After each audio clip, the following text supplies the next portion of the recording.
ನಮಸ್ತೆ ಆತ್ಮೇಲೆ ನಾನು ಮಣಿಕಂಠಜಿ ಯೋಗೋಪಾಧ್ಯಾಯ ಪಾಪಾಜಿ ಅಷ್ಟಾಂಗ ಯೋಗ ಮತ್ತು ನ್ಯಾಚುರಲ್ ಹೆಲ್ತ್ ಸೆಂಟರ್ ಕೆಂಪೇಗೌಡ ನಗರ ಮಾಗಡಿಮಿನ್ನೂರು ಬೆಂಗಳೂರು. ಫ್ಯಾಟಿ ಲಿವರ್ ಆಗಿದೆ ಅಂದರೆ ಕೊಬ್ಬಿನ ಯಕೃತ್ ಅಂತ ಕರೀತಾರೆ. ಈ ಫ್ಯಾಟಿ ಲಿವರ್ ಆಗೋದಕ್ಕೆ ಎರಡು ಪ್ರಮುಖವಾದ ಕಾರಣಗಳಿರುತ್ತೆ. ಮೊದಲನೇದು ರಿಫೈನ್ಡ್ ಆಯಿಲ್, ಅಂದರೆ ನಾವು ತಿಂತಕ್ಕಂಥ ಎಣ್ಣೆ ಸರಿಯಾಗಿಲ್ಲದೆ ಹೋದರೆ ಫ್ಯಾಟಿ ಲಿವರ್ ಆಗುತ್ತೆ. ಎರಡನೇದು ಲಿವರ್ನಲ್ಲಿ ಪಿತ್ತ ಜಾಸ್ತಿ ಆದರೆ ಫ್ಯಾಟಿ ಲಿವರ್ ಆಗುತ್ತೆ. ಅದು ಇಲ್ಲಿ ಫ್ಯಾಟಿ ಲಿವರ್ನ ಸಮಸ್ಯೆನ ನಾವು ನಿವಾರಣೆ ಮಾಡ್ಕೊಳ್ಳಿಕ್ಕೆ ಮೊಟ್ಟ ಮೊದಲನೇದಾಗಿ ಎಣ್ಣೆನ ಬದಲಾವಣೆ ಮಾಡೋದು. ಎಣ್ಣೆ ಬದಲಾವಣೆ ಮಾಡ್ತಾ ಇದ್ದಂಗೆ ನೆಕ್ಸ್ಟು ಅಂದರೆ ಎಣ್ಣೆ ಬದಲಾವಣೆ ಮಾಡೋದು ಅಂದಾಗ ನಾವು ಸಿಕ್ಕಿದ ಎಣ್ಣೆ ಎಲ್ಲ ತಿಂತ ಹೋದಾಗ ಏನಾಗುತ್ತೆ, ಆ ಎಣ್ಣೆ ಏನು ಮಾಡುತ್ತೆ, ನಮ್ಮ ಲಿವರ್ನ ಹಾನಿ ಮಾಡುತ್ತೆ ಅಂತ. ನಾವು ರಿಫೈನ್ಡ್ ಆಯಿಲ್ ಬಿಟ್ಟು ಶುದ್ಧವಾದ ಗಾಣದ ಎಣ್ಣೆ, ಅದರಲ್ಲೂ ಕೂಡ ಒಂದು ಮಿಸ್ಟೇಕ್ ಮಾಡ್ತಾ ಇರ್ತಾರೆ ನೋಡಿ. ಈಗಷ್ಟೇ ತುಂಬ ಪ್ರಚಲಿತವಾಗಿದೆ ಗಾಣದ ಎಣ್ಣೆ.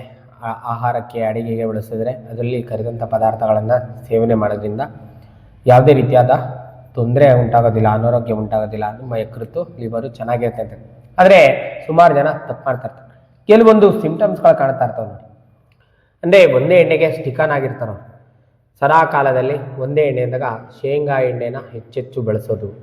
ಅಂದರೆ ಒಂದೇ ಎಣ್ಣೆ, ಕಡಲೆಕಾಯಿ ಎಣ್ಣೆ ಬಿಟ್ಟರೆ ನಾವು ಬೇರೆ ಯಾವುದು ಯೂಸ್ ಮಾಡೋಣ. ಎಣ್ಣೆ ಅಂತ ಬಂದಾಗ ಹಲವು ಥರದ ಎಣ್ಣೆಗಳು ಬರ್ತವೆ. ನೀವು ಒಂದೇ ಎಣ್ಣೆ ಶೇಂಗಾ ಎಣ್ಣೆ ಅಂತ ಹೇಳ್ತೀವಿ. ಶೇಂಗಾ ಅಂದಾಗ ಅದು ಪಿತ್ತವನ್ನು ಉಂಟು ಮಾಡುತ್ತೆ. ಇನ್ನು ಶೇಂಗಾನ ಎಲ್ಲೆಲ್ಲ ಬಳಸ್ತಾರೆ ಅಂದಾಗ ಬೆಳಗ್ಗೆ ಎದ್ದಾಗ ಅರ್ಲಿ ಮಾರ್ನಿಂಗು ಟಿಫನ್ ಮಾಡ್ತಾರೆ. ಕೆಲವರು ವಾರಕ್ಕೆ 1-2 ದಿನ 3 ದಿನ ಚಿತ್ರಾನ್ನ ಮಾಡೋದು, ಅದರಲ್ಲಿ ಚಿತ್ರಾನ್ನದಲ್ಲಿ ಶೇಂಗಾ ಬೀಜ ಹಾಕೋದು. ಮತ್ತು ಕೆಲವರು ವಾರದಲ್ಲಿ 1-2-3 ದಿನ ದೋಸೆ ಮಾಡ್ತಾರೆ. ದೋಸೆ ಮಾಡಿಬಿಟ್ಟು ಏನು ಮಾಡ್ತಾರೆ, ಅದೇ ಶೇಂಗಾ ಎಣ್ಣೆನ ದೋಸೆಗೆ ಬಳಸಿರ್ತಾರೆ. ಮತ್ತು ಶೇಂಗಾ ಚಟ್ನಿ ಮಾಡ್ಕೊಂಡು ಈ ರೀತಿ ಶೇಂಗಾ ಎಣ್ಣೆ, ಶೇಂಗಾ ಚಟ್ನಿ. ಎಣ್ಣೆ ಅಂತ ಬಂದಾಗ ನೀವು ರಿಫೈನ್ಡ್ ಆಯಿಲನ್ನು ಹೊರತುಪಡಿಸಿ ಶುದ್ಧವಾದ ಗಾಣದ ಎಣ್ಣೆ ಅಂತ ಬಂದಾಗ ಹಲವು ಎಣ್ಣೆಗಳು ಸಿಗ್ತವೆ. ಸೂರ್ಯಕಾಂತಿ ಎಣ್ಣೆ, ಸಾಸಿವೆ ಎಣ್ಣೆ, ತೆಂಗಿನ ಎಣ್ಣೆ, ಈ ರೀತಿ ಹಲವು ಎಣ್ಣೆಗಳನ್ನು ನೀವು ಬಳಸೋದು. ಒಂದೇ ಎಣ್ಣೆಗೆ ಸ್ಟಿಕನ್ ಆಗಬಾರ್ದು. ಎಣ್ಣೆಯಲ್ಲಿ ಬದಲಾವಣೆ ತೆಗೆದುಕೊ ಬಂದಾಗ ನಿಮಗೆ ಏನೆಲ್ಲ ಬೆನಿಫಿಟ್ ಚೇಂಜಸ್ಸು, ಅಂದರೆ ನಿಮ್ಮಲ್ಲಿ ಏನೆಲ್ಲ ಬೆನಿಫಿಟ್ ಉಂಟಾಗುತ್ತೆ, ಏನೆಲ್ಲ ಬದಲಾವಣೆನ ನೀವು ಕಾಣಬಹುದು ಅಂತ ಇಟ್ಕೊಂಡು. ಹಿಂದೆ ಹೇಳಿ, ಲಿವರಲ್ಲಿ ಪಿತ್ತ ಜಾಸ್ತಿ ಆದರೆ ಏನಾಗುತ್ತೆ, ಮಂಡಿ ನೋವು ಬರ್ಬೋದು, ತಲೆನೋವು ಬರ್ಬೋದು. ಆ ತಲೆನೋವು ಇನ್ನೂ ಕ್ರಾನಿಕ್ ಆಗಿ ಮೈಗ್ರೇನ್ ಹೆಡ್ಯಾಕ್ ಆಗ್ಬೋದು, ಹೋಲ್ ಬಾಡಿ ಪೇಯ್ನ್ ಅನ್ಸ್ಬೋದು, ಎಲ್ಲ ಜೋಡುಗಳಲ್ಲಿ ಜಾಯಿಂಟ್ಗಳಲ್ಲಿ ಪೇಯ್ನ್ ಬರೋದು. ಮತ್ತು ಕೆಲವರಿಗೆ ಏನಾಗುತ್ತೆ ಅಂದರೆ ತಲೆ ಸುತ್ತು ಬರೋದು, ಗಿಡಿನಸ್ ಆಗೋದು, ಕೆಲವರಿಗೆ ಕಣ್ಣುರಿ ಆಗ್ತಕ್ಕಂಥದ್ದು, ಇನ್ನು ಕೆಲವರಿಗೆ ಏರ್ ಫಾಲ್ ಆಗೋದು, ಇನ್ನು ಕೆಲವರಲ್ಲಿ ಸಣ್ಣ ಪುಟ್ಟ ವಿಚಾರಕ್ಕೆ ಪದೇ ಪದೇ ಕೋಪ ಮಾಡ್ಕೊಳ್ಳೋದು. ಇದೆಲ್ಲವೂ ಏನನ್ನ ಸೂಚಿಸುತ್ತೆ, ಲಿವರಲ್ಲಿ ಹೀಟ್ ಆಗಿದೆ, ಲಿವರಲ್ಲಿ ಪಿತ್ತ ಜಾಸ್ತಿ ಆಗಿದೆ.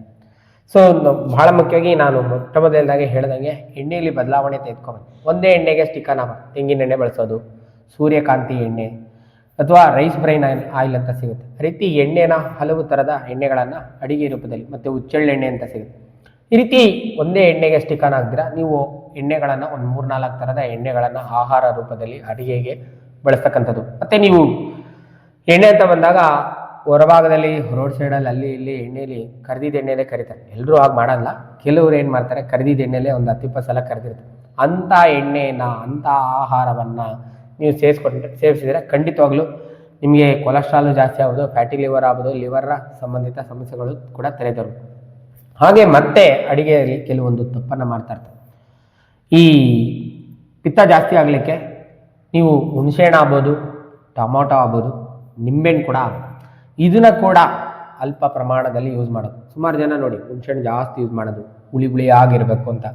ಕೆಲವರು ಟೊಮೊಟೊ ಜಾಸ್ತಿ ಯೂಸ್ ಮಾಡೋದು. ಇನ್ನು ಕೆಲವರು ಹಿಂದೆ ಹೇಳಿದೆ ಚಿತ್ರಾನ್ನ ಅಂತ, ಅದರಲ್ಲಿ ಶೇಂಗಾ ಬೀಜ ಹಾಕೋದ್ರೊಂದಿಗೆ ಚಿತ್ರಾನ್ನದಲ್ಲಿ ನಿಂಬೆಹಣ್ಣು ಕೂಡ ಹಿಂಡಿರ್ತಾರೆ.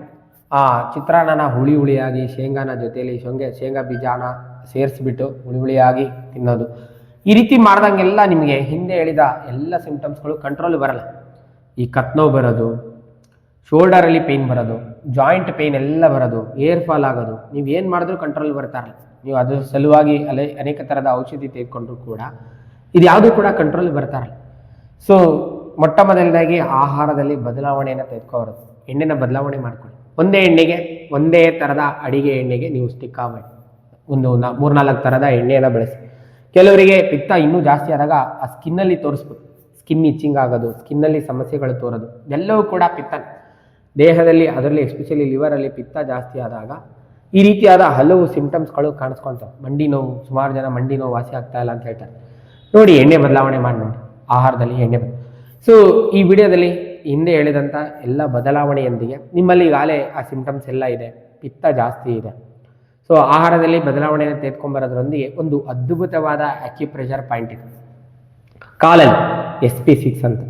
ಹಿಂದೆ ಹೇಳಿದಂಥ ಎಲ್ಲ ಸಿಂಪ್ಟಮ್ಸ್ ಇದ್ರೆ, ನಿಮಗೆ ತಲೆನೋವಿದ್ರೆ, ಏರ್ ಫಾಲ್ ಇದ್ರೆ, ಕಣ್ಣುರಿ ಇದ್ರೆ, ಕತ್ ನೋವಿದ್ರೆ, ಭುಜ ನೋವಿದ್ರೆ, ಅಥವಾ ಹೋಲ್ ಬಾಡಿ ಜಾಯಿಂಟ್ ಪೇಯ್ನ್ ಎಲ್ಲ ಇದ್ರೆ, ಸಣ್ಣ ಪುಟ್ಟ ವಿಚಾರಕ್ಕೆ ನಿಮಗೆ ಕೋಪ ಬರ್ತಾ ಇದ್ರೆ, ಸ್ಕಿನ್ ಸಂಬಂಧಿತ ಸಮಸ್ಯೆ ಇದ್ರೂ ಕೂಡ ನೀವು ಮೊದಲಿಗೆ ಪಿತ್ತವನ್ನು ಕಡಿಮೆ ಮಾಡ್ಕೊಳ್ಳಿಕ್ಕೆ, ಯಕೃತ್ತಿನಲ್ಲಿ ಪಿತ್ತನ ಕಡಿಮೆ ಆಗೋದಕ್ಕೆ ಈ SP6 ಪಾಯಿಂಟನ್ನು ಎರಡೂ ಕಾಲಲ್ಲಿ 20 ಬಾರಿ, ಚಿತ್ರದಲ್ಲಿ ಕಾಣ್ತಾ ಇದೆ ನೋಡಿ, ಕಾಲಲ್ಲಿ ಗಿಣ್ಣಿದೆ, ಮೂಳೆಯಿಂದ 4 ಬೆಟ್ಟು ಮೇಲೆ, ಈ ಕಾಲಲ್ಲಿ ಅಂದರೆ ಎಡಗಾಲಲ್ಲಿ 20 ಸಲ, ಬಲಗಾಲಲ್ಲಿ 20 ಸಲ. ಇವತ್ತು ನೀವು ಪ್ರೆಸ್ ಮಾಡಿದ್ದೀರಾ ಅಂದರೆ ಇನ್ನು 3 ದಿನ ಬಿಟ್ಟು ವಾರದಲ್ಲಿ 2 ಬಾರಿ 20 ಸಲ ಈ ರೀತಿ SP6 ಅಕ್ಯುಪ್ರೆಷರ್ ಪಾಯಿಂಟ್ನ ಪ್ರೆಸ್ ಮಾಡ್ತಾ ಇದ್ದಂಗೆ ನಿಮಗೆ ಯಕೃತ್ತಲ್ಲಿ ಪಿತ್ತ ಕಮ್ಮಿ ಆಗುತ್ತೆ. ನೀವು ಈ ಕಡೆಯಿಂದ ಅಕ್ಯುಪ್ರೆಷರ್ನ ಪ್ರೆಸ್ ಮಾಡಿ ನಿಮಗೆ ಆ ರಿಲೇಟೆಡ್ ಹಿಂದೆ ಹೇಳ್ದಂಗೆ ತಲೆನೋವು ಆಗ್ಬೋದು, ಮೈಗ್ರೇನ್ ಹೆಡೇಕ್ ಆಗ್ಬೋದು, ಅಥವಾ ತಲೆ ಸುತ್ತು ಕೂಡ ಈ ರೀತಿ ಲಿವರಲ್ಲಿ ಪಿತ್ತ ಕಮ್ಮಿ ಆಗ್ತಾ ಇರುತ್ತೆ ಆ ಅಕ್ಯುಪ್ರೆಷರ್ ಮಾಡಿದ ತಕ್ಷಣ. ಅದರೊಂದಿಗೆ ನೀವು ನ್ಯಾಚುರಲ್ ಆಗಿ ಹೀಲ್ ಆಗಬೇಕು ಅಂದರೆ ಆಹಾರದಲ್ಲಿ ಬದಲಾವಣೆಯನ್ನು ಮಾಡ್ಕೊಳ್ಳೋದು, ತುಂಬ ಹುಳಿ ತಿಂದೇ ಇರೋದು, ತುಂಬ ಮತ್ತು ಭಾಳ ಮುಖ್ಯವಾಗಿ ಎಣ್ಣೆಯಲ್ಲಿ ಬದಲಾವಣೆ ತೆಗೆದುಕೊಬರೋದು ಎಲ್ಲ ಮಾಡೋದು. ಅದರೊಂದಿಗೆ ಅಕ್ಯುಪ್ರೆಷರ್ ಮಾಡೋದ್ರಲ್ಲ, ಅದರೊಂದಿಗೆ ಕಲರ್ ಥೆರಪಿ ಕೂಡ ಇದೆ. ಈಗಾಗಲೇ ಫ್ಯಾಟಿ ಲಿವರ್ ಆಗಿದೆ, ಫ್ಯಾಟಿ ಲಿವರ್ನ ಸಮಸ್ಯೆಯಿಂದ ನಾವು ಬಳಲ್ತಾ ಇದ್ದೀವಿ ಅಂದಾಗ ಒಂದು ಅದ್ಭುತವಾದ ಕಲರ್ನ ಯೂಸ್ ಮಾಡೋದು. ಇಲ್ಲಿ 3 ಕಲರ್ನ ಯೂಸ್ ಮಾಡ್ತೀವಿ, ಒಂದು ಸ್ಕೈ ಬ್ಲೂ, ಒಂದು ಆರೆಂಜು, ಒಂದು ಯೆಲ್ಲೋ ಕಲರ್. ಈ 3 ಕಲರನ್ನು ನೀವು ಪ್ರತಿದಿನ ನಿಮ್ಮ ಎಡಗೈನ ತೋರು ಬೆರಳು ಮೇಲಿಂದ 3ನೇ ಜಾಯಿಂಟ್, ಇದು ಲಿವರ್ನ ರೆಪ್ರೆಸೆಂಟ್ ಮಾಡುತ್ತೆ. ಲಿವರ್ ಈ ಎಡಗೈನ ತೋರು ಬೆರಳು 3ನೇ ಜಾಯಿಂಟ್ ಸುತ್ತ ನೀವು ಸ್ಕೈ ಬ್ಲೂ ಮತ್ತು orange ring type sky blue ಹಾಕೋದ್ರಲ್ಲ, ಅದರ ಕೆಳಗಡೆ ಆರೆಂಜ್ ಕೂಡ ಹಾಕಿ. ಈ ರೀತಿ ನಿಮಗೆ ಆಗ್ತಾ ಬಂದಂಗೆಲ್ಲ ಫ್ಯಾಟಿ ಲಿವರ್ನ ಸಮಸ್ಯೆ ಕಡಿಮೆ ಆಗುತ್ತೆ. ಅದರೊಂದಿಗೆ ಭಾಳ ಮುಖ್ಯವಾಗಿ ಹಿಂದೆ ಹೇಳಿದಂಗೆ ಎಣ್ಣೆಯಲ್ಲಿ ಬದಲಾವಣೆ ಇರ್ತದೆ. ಹಂಗೆ ಇದು ಆಯುರ್ವೇದಿಕ್ ಅಕ್ಯುಪ್ರೆಷರ್ನ ಚಾರ್ಟ್ನ ಪ್ರಕಾರ ಎಡಗೈನ ತೋರ್ಬೇಳು 3rd ಜಾಯಿಂಟು ಲಿವರ್ನ ರೆಪ್ರೆಸೆಂಟ್ ಮಾಡುತ್ತೆ. ಹಾಗೆ ಸುಜೋಕ್ನ ಚಾರ್ಟ್ನ ಪ್ರಕಾರ ಲಿವರು ಈ ಭಾಗದಲ್ಲಿ ನೀವೇನು ಮಾಡ್ತೀರಾ, ಯೆಲ್ಲೋ ಕಲರ್ನ ಹಾಕಿಬಿಟ್ಟು ತದನಂತರ ಅದ್ರ ಸುತ್ತ ರೌಂಡಾಗಿ ಬಾರ್ಡರ್ ಥರ ಸ್ಕೈ ಬ್ಲೂ ಕಲರ್ ಕೂಡ.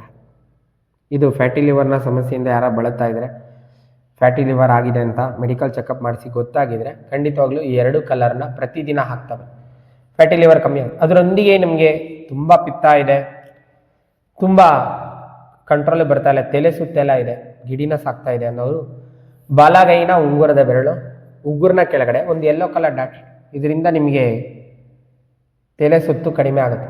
ಇಲ್ಲಿ ಬಲಗೈ ಉಂಗುರದ ಬೆರಳು ಉಗುರು ಕೆಳಗಡೆ ಒಂದು ಯೆಲ್ಲೋ ಕಲರ್ ಡಾಟ್. ಹಾಗೆ ಎಲ್ಲರ ಎಡಗೈಲೋ ಬಲಗೈಲೋ ಇಲ್ಲಿ ಪಾಮಲ್ಲಿ ನಂಬರ್ 5 ಅಂತ ಯೆಲ್ಲೋ ಕಲರಲ್ಲಿ ಬರ್ಕೊಳ್ಳಿ. ಇದರಿಂದ ಕೂಡ ತಲೆ ಸುತ್ತು, ಗಿಡಿನಸ್ಸು, ಎಕ್ಸೆಸ್ ಪಿತ್ತ ಆಗಿದ್ರೆ ಅದರಿಂದ ನಿಮಗೆ ತಲೆ ಸುತ್ತು ಆಗ್ತಾ ಇದ್ರೆ ನಂಬರ್ 5 ಎಲ್ಲೋ ಅಂತ ಬರೆದ್ರೆ ನಿಮಗೆ ಗಿಡಿನಸ್ ಕಮ್ಮಿ ಆಗುತ್ತೆ, ತಲೆ ಸುತ್ತು ಕಮ್ಮಿ ಆಗುತ್ತೆ. ಸೊ ಹಿಂದೆ ಹೇಳಿದಂಥ ಎಲ್ಲ ಕ್ರಮವನ್ನು ಅನುಸರಣೆ ಮಾಡಿ ಫ್ಯಾಟಿ ಲಿವರ್ ಈಗಾಗಲೇ ಆಗಿದೆ ಅಂದಾಗ ಈ ಕಲರ್ ಥೆರಪಿ ಕೂಡ ಯೂಸ್ ಮಾಡಿ, ಎಕ್ಸೆಸ್ ಪಿತ್ತದ ರಿಲೇಟೆಡ್ ಎಲ್ಲ ಸಮಸ್ಯೆ ಇದ್ದರೆ SP6 ಅಕ್ಯುಪ್ರೆಷರ್ ಪಾಯಿಂಟನ್ನು ಪ್ರೆಸ್ ಮಾಡಿ ಆಹಾರದಲ್ಲಿ ಬದಲಾವಣೆಯನ್ನು ತೆಗೆದುಕೋಬೇಕು. ಖಂಡಿತವಾಗ್ಲೂ ನೀವು ನಿಮ್ಮ ಯಕೃತ್ತನ್ನು ಅದ್ಭುತವಾಗಿ ಸದೃಢಪಡಿಸ್ಬೋದು. ಯಕೃತ್ನಲ್ಲಿ ಇರ್ತಕ್ಕಂಥ ಪಿತ್ತ ಜಾಸ್ತಿ ಆಗಿದೆ, ಈ ಅಕ್ಯುಪ್ರೆಷರು, ಕಲ್ಲರು ಎಲ್ಲವೂ ಕೂಡ ಫುಡ್ಡಲ್ಲಿ ಬದಲಾವಣೆ ತೆಗೆದುಕೊಬರೋದು ಬಹಳ ದೊಡ್ಡ ಮಟ್ಟದಲ್ಲಿ ನಿಮ್ಮಲ್ಲಿ ಬದಲಾವಣೆಯನ್ನು ಉಂಟು ಮಾಡುತ್ತೆ. ಸೊ ಯಾರು ಫ್ಯಾಟಿ ಲಿವರ್ನ ಸಮಸ್ಯೆಯಿಂದ ಅಥವಾ ಲಿವರ್ ಪಿತ್ತದ ರಿಲೇಟೆಡ್ ಸಂಬಂಧಿತ ಸಮಸ್ಯೆಯಿಂದ ಬಳಲ್ತಾ ಇದ್ದಾರೆ ಅವರಿಗೆ ಈ ವಿಡಿಯೋವನ್ನು ಶೇರ್ ಮಾಡಿ. ಈ ವಿಡಿಯೋದಲ್ಲಿರ್ತಕ್ಕಂಥ ಮಾಹಿತಿಯನ್ನು ಸದುಪಯೋಗಪಡಿಸ್ಕೊಳ್ಳಿ. ತಮಗೆಲ್ಲರಿಗೂ ಒಳಿತಾಗಲಿ. ಶುಭ ದಿನ. ನಮಸ್ಕಾರ.